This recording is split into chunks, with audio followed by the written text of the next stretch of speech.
Hey guys, it's Deanna for Far From Homesteading. How are you guys doing? I know it has been a couple weeks, maybe longer. I don't know. It's been a while since I made a video, and I just kind of want to let you guys know what was going on. I had a bunch of stuff going on. I had a little bit of skin cancer removed from the top of my head, so that was fun. And then it got a kidney stone, and it was quite horrible. So it's just a couple things that kind of laid me up in the house for a few days and forced me to take a break. Because as I sat there recovering for a few days, I was watching the news, and it just made me, the urgency to prepare, to be ready for whatever might happen. I wanted to get off that couch. I wanted to get right up off that couch, and I wanted to get started immediately. Like, what can I do? Is there anything I can start growing right now? And honestly, guys, there's not, because the freeze is coming. It's just a few weeks away where I live in northern Washington. But after I started feeling a lot better, I got busy, and I started getting firewood ready, getting hay. I've got a stack of hay out here. I have been busting my rump because I don't feel like I'm prepared for what's coming. And I mean, I don't feel prepared for what's coming in 3 months, let alone for what's coming in 14 months. And I don't like that. I just see things just escalating out of control. It's time for the world to change. It's time for us to change. It's time for us to start doing things differently. So yeah, being prepared was not always important to me. In fact, I did not really care about it. You know, I lived in the city. I like the convenience of living in the city. I did not feel like I needed to have anything prepared because everything was convenient. If I needed something, I could just run down the road and get it. So, and guys, I wasn't always raised like that. I was raised on a farm. My mom had a garden, a huge garden. We had cows and horses and chickens and rabbits and ducks and, did I say cows and horses? I don't know. We had everything. Goats, everything. And my dad was really sick when I was a kid. She grew her own food. We ate all organic.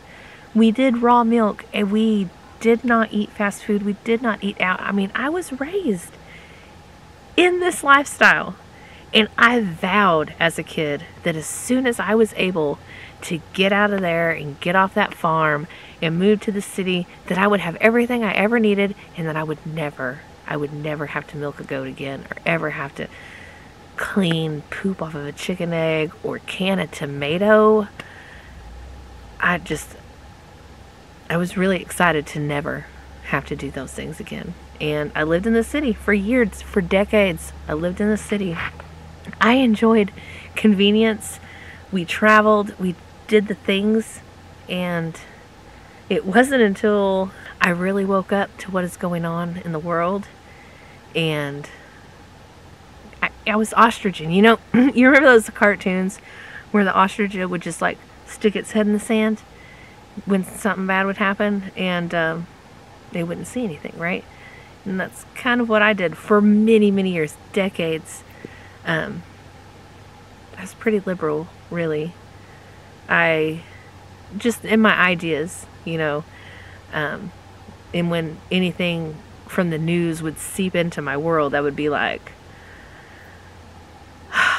well, you know, that kind of sounds bad, but you probably don't know like the whole story, and I'm sure they're going to work it out. Everything is going to be okay. And then I realized that that's really not how things worked out.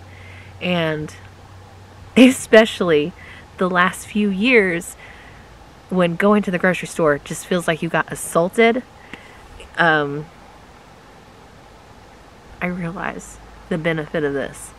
You know, I spent 6 years throwing up almost every single day, and they called it cyclical vomiting, which is just a blanket term for something that you can't really figure out what's wrong with you, right? So that's just like a blanket diagnosis, just to kind of give you something, you know, when you have nothing. But I threw up almost like 4 or 5, 6 days of the week for 6 years, and not one time did a doctor ever ask me what I was eating. They never asked me what kind of diet I was on. They never explained or said anything about how food can make you super sick. And luckily, you know, I'm not a complete moron. I was raised, you know, my dad was sick and we stopped eating anything that was processed. I felt like if the doctor wasn't saying it, then I guess it wasn't that big of a deal. That probably wasn't what was causing it, you know, but honestly it was the food that was causing it, because when I cut out certain foods, I stopped throwing up. And honestly, at this point, I don't even care to go to a doctor, because are they really trying to help me? I've kind of lost hope in it. I don't really feel like they're trying to help me anymore at this point. So anyways, that's a whole nother story. The point I was making with this video is I want to make more prepping videos. I feel like that is what I need to be doing. I want to make more videos about skills that you might need if this stuff hits the fan. And I know that just sounds crazy, and it sounds crazy to me, and I don't even like making videos about that, because honestly I would rather be ostriching right now. But I'm stepping through my fear with you guys, and we're going to confront this face on, because I'm confronting it face on. I just don't want to talk about it, because if I talk about it, it makes it real, right? But you can't ignore what's going on. I mean, literally, I feel like I should file a police report when I leave the grocery store. And that used to be what I did to like get away from the house and get away from the kids. And oh, if I want some me time, I'll just like go to the grocery store and just take a little extra time. But now I don't take extra time, because that's like an extra $100. If you spend an extra 5 minutes in the grocery store, you can guarantee to pick up $50 worth of groceries, and that's just like a couple of things.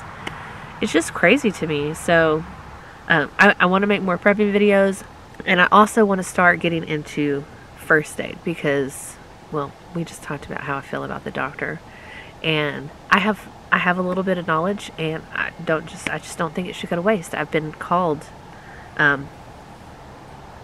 this is not something I want to talk about, but this is something that I'm being led to talk about. So hopefully you guys will stay with me. I'm still doing gardening videos, but I'm going to do prepping videos. I am going to do some first aid, some different skills. We're going to talk about some things that you need to do just in case the stuff does hit the fan. And I mean, I don't know, if you don't like it, then you probably haven't even watched this far into the video, so you're probably already gone. But if you are interested in these things, I'd love to hear any questions you have, anything you'd like me to talk about.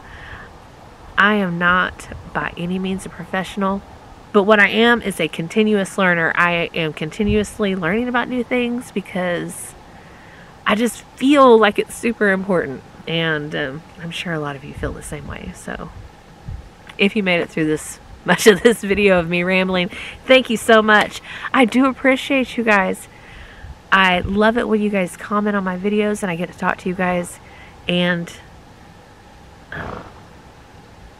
I look forward to spending a lot more time with you guys talking about some different things. So thanks for hanging out with me today, guys. Oh, I wanted to tell you, these peppers are delicious.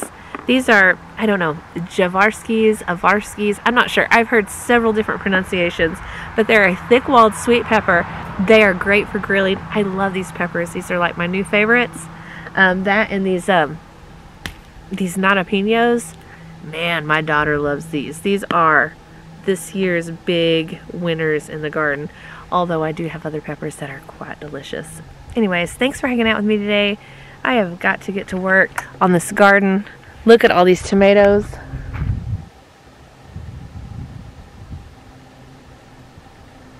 Like